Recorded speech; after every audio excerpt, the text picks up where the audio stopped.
Sobat Ayus dimanapun Anda berada, senang sekali Deep Talk with Syam Hakung bisa kembali nemenin kalian semua. Kali ini kita kedatangan seorang, bisa dibilang yang tersangkut dalam kasus hukum, dalam tanda kutip, ijazah palsu Jokowi. Ada Dr. Tifa. Dr. Tifa, apa kabar? Baik, alhamdulillah. Makasih banyak diundang acara ini. Terima kasih sudah mau datang untuk nyempetin bareng Deep Talk kali ini.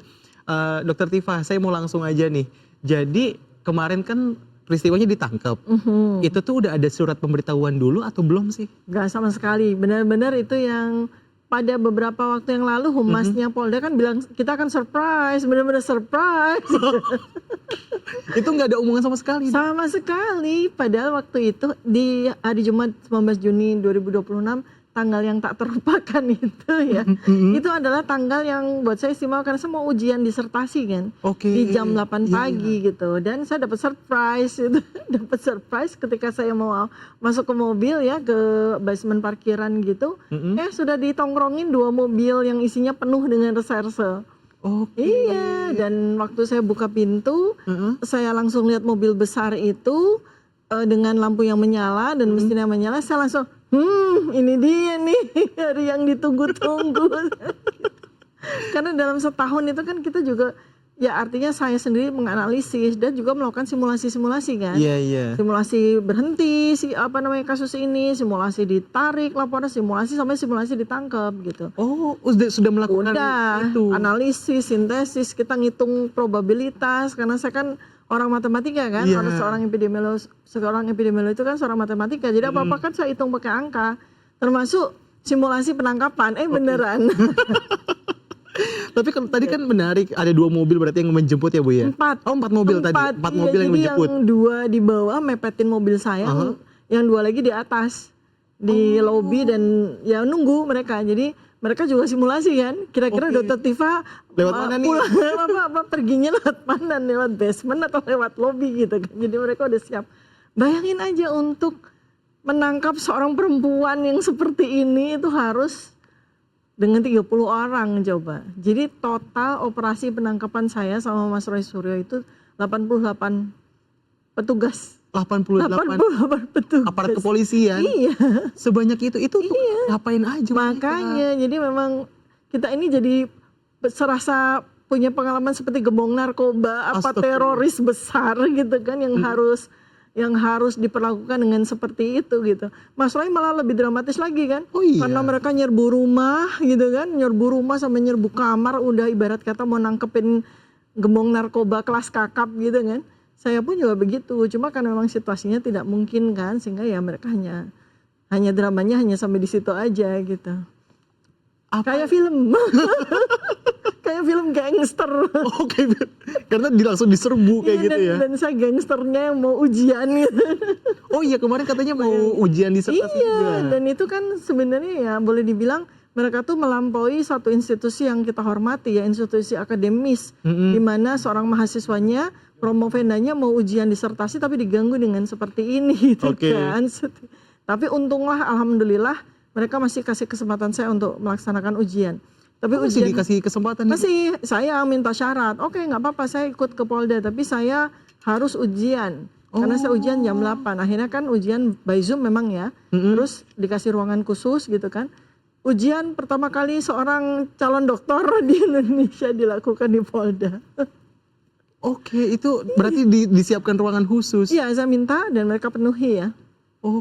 Memang untuk sesi terakhir pada final doktorat saya kan ada 3 ya. Jadi ujian by Zoom seperti ini, lalu ujian tertutup dan promosi begitu kan, ujian terbuka seperti itu. Nah, kemarin itu yang fase untuk Zoom. Tapi memang saya menuju ke sebuah tempat yang saya siapkan untuk menghadapi ujian tersebut walaupun Zoom. Nah, karena mereka tidak mengizinkan saya untuk ke situ, ya udah ayo saya siapin ruangan, saya mau ujian di Polda. Ujian di Polda. Berarti penguji-penguji dari Dr. Tifa pada tahu dong? Iya, jadi waktu berjalan ya dari kediaman saya ke Polda, saya langsung telepon prodi S3-nya, saya memberitahukan semua penguji, semua pembimbing, saya beritahu semuanya bahwa saya akan tetap mengikuti ujian walaupun saya sedang posisi ditangkap. Responnya seperti apa? Saya nggak sempat untuk ini ya berdialog ya, cuma saya agak khawatir, agak takut bahwa para pembimbing saya yang ya katakanlah sudah senior itu mungkin juga malah stres juga kan gitu. Nah itu yang menjadi catatan berat ya buat Republik ini, karena jangan sampai terjadi.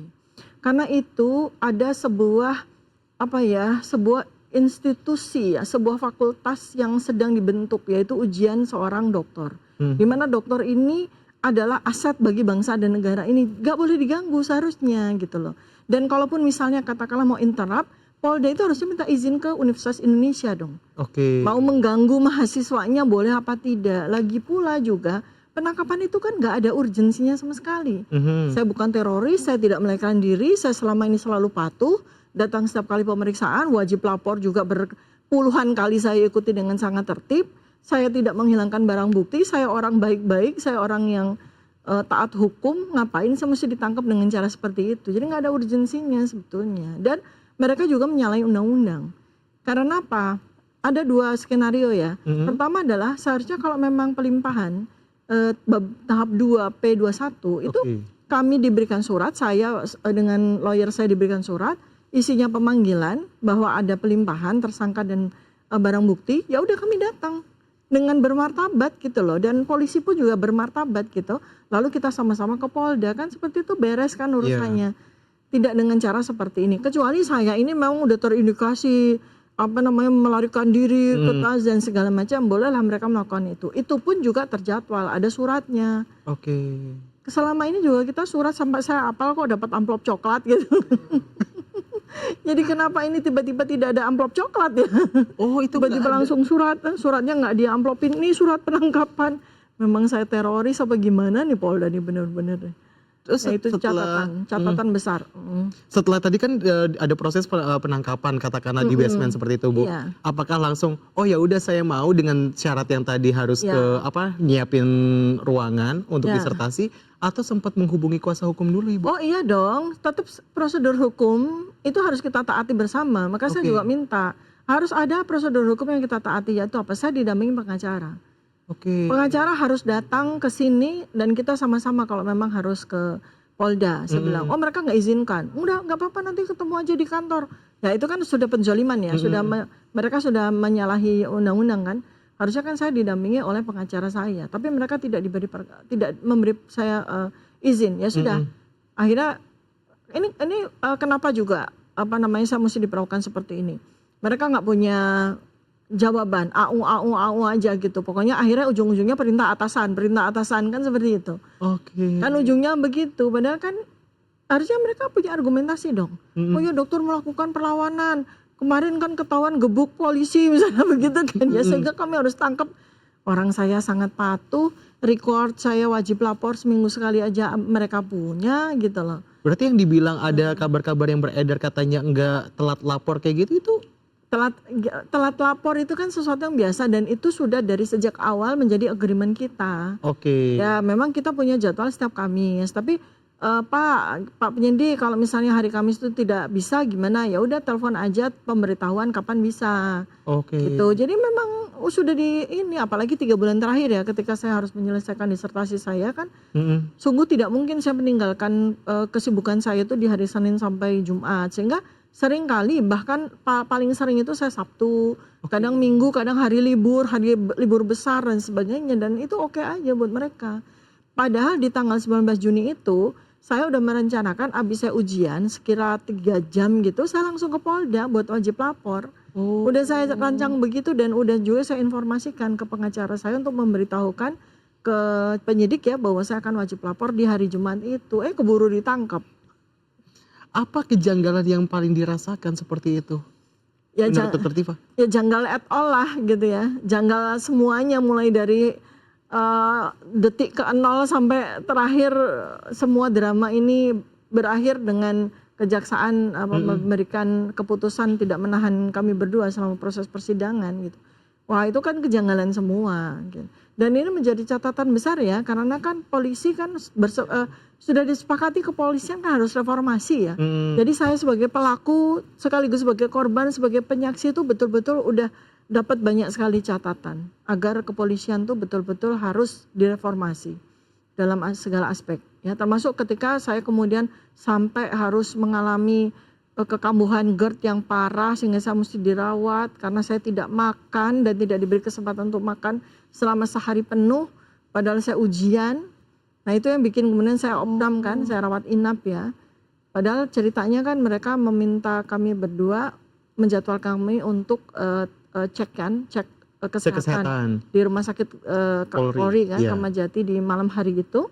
Tapi ternyata kan GERD saya sudah kambuh, tekanan darah saya tinggi karena saya menghadapi dua bayangkan aja peristiwa yang sangat stressful gitu kan dalam suatu hari. Tekanan darah saya tinggi dan waktu itu diperiksa di Reskrim ya itu. Jadi saya memang betul-betul membutuhkan treatment dari dokter gitu kan, tapi tidak terpikir juga untuk rawat inap. Jadi dari pihak rumah sakit yang memang memutuskan melihat dari kondisi kesehatan saya dan Mas Roy Suryo, kami harus rawat inap. Akhirnya rawat inap.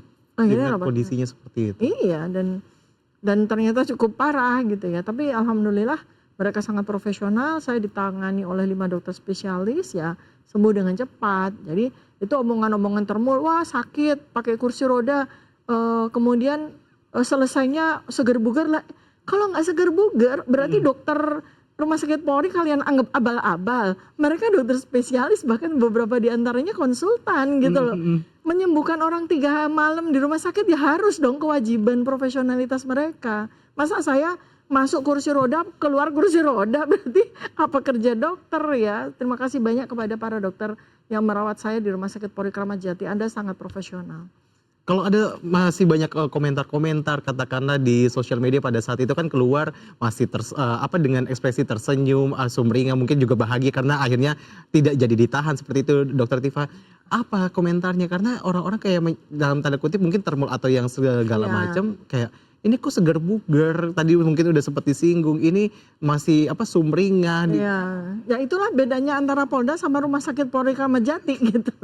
Di Polda saya dibiarin kelaparan, nggak dikasih makan, ditahan, di sel bahkan nggak dikasih makan. Sementara di rumah sakit Polri ya betul-betul ditangani dengan sangat profesional. Ya tentu saja makanan rumah sakit itu higienis, obat-obatan masuk, infus masuk, ya saya seger lah 3 malam dirawat. Kalau enggak kan kita pertanyakan kualitasnya bagaimana, akreditasinya bagaimana. Tentu saja rumah sakit Polri nggak mau dong tercemari profesionalitas mereka dengan kemudian memulangkan pasien masih dalam keadaan kursi roda, itu kan nggak masuk akal sekali. Itu cukuplah 3 malam perawatan kan gitu. Walaupun saya sebetulnya masih perlu antibiotik 2 hari lagi. Jadi waktu itu dokter rumah sakit masih belum mengizinkan saya untuk pulang karena saya masih harus mendapatkan antibiotik untuk 2 hari lagi. Dan kondisi saya waktu itu juga belum prima sepenuhnya ya, masih 50% gitu. Nah, yang menarik tuh kemarin kan sempat masuk ke tahanan kejaksaan, akhirnya bebas kayak gitu kan, walaupun kayak cuma dilimpahkan doang. Ya. Nah, itu kan nggak jadi tahan, Dokter Tifa. Ditahan juga sebenarnya menurut versi mereka ya. Versi mereka. Kalau saya sih nggak mau mengakui saya ditahan ya, maksudnya karena ya nggak ditahan, itu dipaksa untuk masuk sel, dipaksa untuk pakai baju orange, itu maunya mereka kan. Dan mereka itu selama 4 hari interaksi dengan saya itu selalu pokoknya nggak menerima diskusi maupun ini undang-undangnya seperti ini, peraturannya seperti ini, enggak. Cuma 2, pokoknya lalu perintah atasan, udah tuh. Bagaimana abuse of powernya mereka gitu loh. Iya, jadi mereka pokoknya harus ikut, pokoknya harus ini, pokoknya harus seperti itu, pokoknya seperti itu. Padahal sungguh pun ya, ini seorang terpidana, seorang yang sudah dihukum, tetap hak asasi manusia itu harus ditegakkan. Apalagi saya masih orang bebas, saya ini orang bebas loh, saya orang merdeka loh. Saya ini orang bebas, nggak ada apapun juga. Jadi kalaupun misalnya kemarin itu Polda melakukan hal seperti itu, penangkapan lalu kemudian penahanan kepada saya, itu saya tidak ada dalam posisi saya punya mereka punya hak untuk menahan saya loh. Saya orang bebas kan, bahkan sidang aja belum mulai kok sudah ditahan. Ya kan, sudah pasal-pasalnya aja masih dieksersis oleh kejaksaan kok. Bahkan udah rontok, ada 2 pasal udah rontok kok. Bentar lagi insya Allah akan rontok lagi kan gitu. Belum sidang aja pasal-pasalnya udah rontok loh. Dari sekian banyak pasal-pasal yang dibikin sama Polda sama kepolisian itu, sebagian besar udah rontok di level Polda. Sekarang belum masuk sidang udah rontok lagi 2 pasal. Kayaknya saya sidang 2 Juli udah nggak ada pasal tuh kayaknya. Iya, karena kan kalau sampai kejaksaan itu mengizinkan pasal itu tetap, kasihan mereka kan, nanti profesionalitas mereka akan dipertanyakan loh. Kok apa namanya selemah ini gitu ya, dakwaan ataupun barang buktinya gitu, tapi tetap aja dipaksakan untuk menjalankan sidang. Kan itu profesionalitas mereka. Makanya di antara waktu menuju tanggal 2 Juli ini kan kita juga masih harus menyuarakan ya melalui media seperti ini agar kejaksaan juga masih memikirkan. Sebab kalau enggak, aduh, yang malu senegara. Karena kan sorotan dunia kan. Ini kan kasus pertama ya.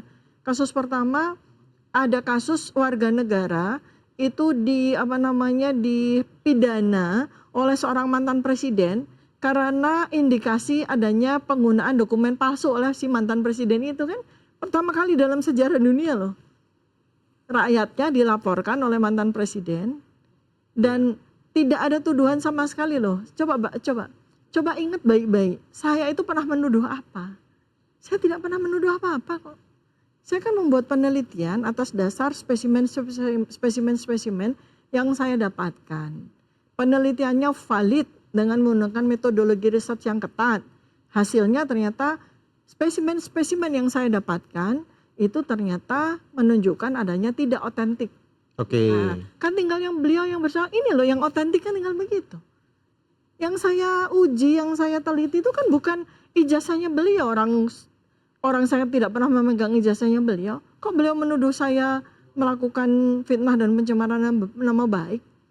Memang yang beredar di internet ya, yang ditunjukkan oleh orang-orang itu memang betul-betul punya dia? Kan belum tentu. Kenapa dia harus mengakui bahwa semua dokumen yang ada berserakan di internet itu adalah dokumennya dia? Jadi Ya, siap untuk sidang? Siap lah, insya Allah. Ini demi bangsa dan negara ya. Oke. Jadi saya siap sidang itu demi bangsa dan negara. Karena kita mau bikin sejarah bagus untuk negara ini. Untuk kita wariskan kepada generasi ke depan kita. Jangan sampai ada presiden ke-21 bermasalah dengan ijazahnya. Jangan sampai presiden ke-100 nanti bermasalah dengan ijazahnya. Sekali ini aja deh yang bermasalah dan kita clearkan, kita putihkan, kita luruskan semuanya. Untuk menjadi pelajaran buat kita semua.